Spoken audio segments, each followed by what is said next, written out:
જેકેએસની ગુજરાતી વાત કરીએ તો લાઠી તાલુકાના જરખિયા ગામના ખેડૂતોએ ભૂમિ પ્રાઇવેટ લિમિટેડ કંપની સામે નોંધાવ્યો છે વિરોધ। કંપનીએ ખેડૂતો પાસે 11 મહિનાનો કરાર કરી ખેડૂતો પાસે સહમતિ લેવામાં આવી હતી। હાલ કંપની અને ખેડૂતો વચ્ચે થયેલ 11 મહિનાનો કરાર પૂર્ણ થઈ ગયો છે। તેમ છતાં કંપનીને લગતા નાના મોટા વાહનો હજુ અવરજવર કરતા ખેડૂતો રોષે ભરાયા છે। 14 ખેડૂતોએ સોલાર કંપની સામે વિરોધ નોંધાવ્યો છે। કંપની દ્વારા પોતાની જગ્યાએ જવા માટે માટી નાખીને કાચી સડક કરી નાખવામાં આવી છે। ચાલવા માટેનો કરાર પૂર્ણ થતાં જ ખેડૂતો દ્વારા તે રસ્તો બંધ કરવામાં આવ્યો હતો, પણ કંપની દ્વારા તે રસ્તો રાતોરાત ખુલ્લો કરવામાં આવ્યો હતો। ખેડૂતોએ વધુમાં જણાવ્યું હતું કે કંપની દ્વારા વારંવાર અવારનવાર ધાક ધમકી આપવામાં આવે છે। આ રસ્તો રેકેડમાં પણ નથી અને અવારનવાર તે લોકો અમારી સામે ફરિયાદ કરે છે। સાંસદ અને ધારાસભ્યને પણ રજૂઆતો કરેલી છે, તેમ છતાં હજુ સુધી અમારી કોઈ નોંધ લેવામાં આવી નથી।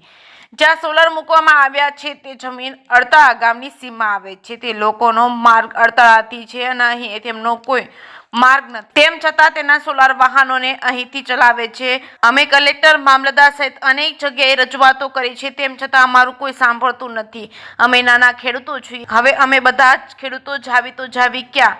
ખેડૂતોની એક જ માંગ છે કે સોલાર કંપનીએ જેટલા મહિનાનો કરાર કર્યો તે કરાર પૂર્ણ થઈ ગયો છે, તે હવે અહીંથી ન ચાલે અને અમારી ઉપર ખોટી ફરિયાદો કરી છે તે પાછી ખેંચવામાં આવે અને અમને ન્યાય મળે તે માટે ખેડૂતોએ વિરોધનું રણશીંગું ફૂંક્યું છે। જેકેએસની ગુજરાતી સાથે જૈનિક સુજિત્રા, અમરેલી। દિયાળભાઈ દેવજીભાઈ કોટડિયા, ગામ જરીખ્યા।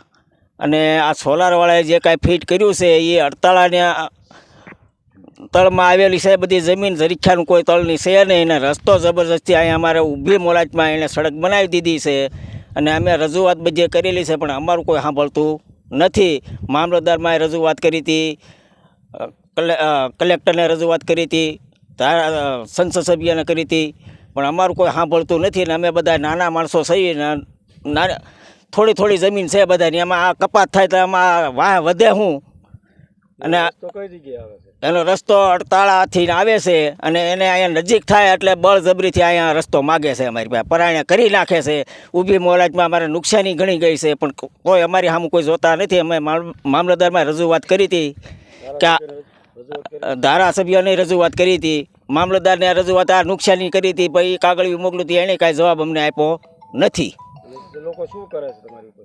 અમારી માથે કેસ કરે છે અવારનવાર। અમે અહીંયા રસ્તો ના કહીએ છીએ બંધ કરવા કહીએ તો કેસ કરે છે ને હવે તો એણે સડક કરી નાખી છે બળજબરીથી। મારું નામ રાજુભાઈ રવજીભાઈ કોટડિયા, મારું ગામ જરીખ્યા। અને આ જે સોલાર કંપનીએ જે સોલાર ફિટ કરેલું છે એ અડતાલાની તમામ જમીન છે અને આ જમીન જે અત્યારે આ અમારી પાસે બળજબરીથી જે આ રસ્તો કરવા માગે છે એ જમીન બધી જરીખ્યાની છે અને વારંવાર વારા ઘડી આવે છે કે ભાઈ અમે રસ્તો બંધ કરવી, છતાં એ લોકો બળજબરીથી પોલીસની ધાક ધમકી આપે, મામલતદારમાં કેસ કબાડા કરી અને અમને ખોટી રીતે હેરાન કરવા માગે છે। અમે રસ્તો બંધ કરવી એટલે પોલીસવાળાની ગાડીઓ આવે અને અમને ધાક ધમકી આપે છે કે ભાઈ આ તમે રસ્તો ખુલ્લો કરાવી દો, નકર તમને અમે બધા પકડી જાવ। એવી રીતે અમને ખોટી રીતે ધાક ધમકી આપે છે અને સોલારવાળા પણ વારા ઘડીએ એવું કરે છે, કેસ કબાડાને એવું। એનો રસ્તો કાયદેસર અડતાલાની સીમ જે જમીન છે એટલે એનો રસ્તો અડતાલા થઈને છે બધો, તમામ જમીનનો રસ્તો અમારે અહીંયા।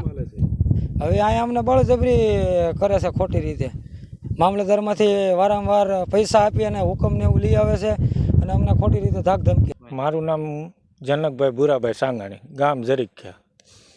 આ અમારી જમીન છે, એમાં અહીંથી ગેરકાયદેસર આ લોકોએ માર્ગ બનાવ્યો છે સોલાર પેનલવાળાએ, અને અમારી જમીનમાં અહીં કોઈ જાતનો માર્ગ છે નહીં, રેકર્ડમાં પણ નથી।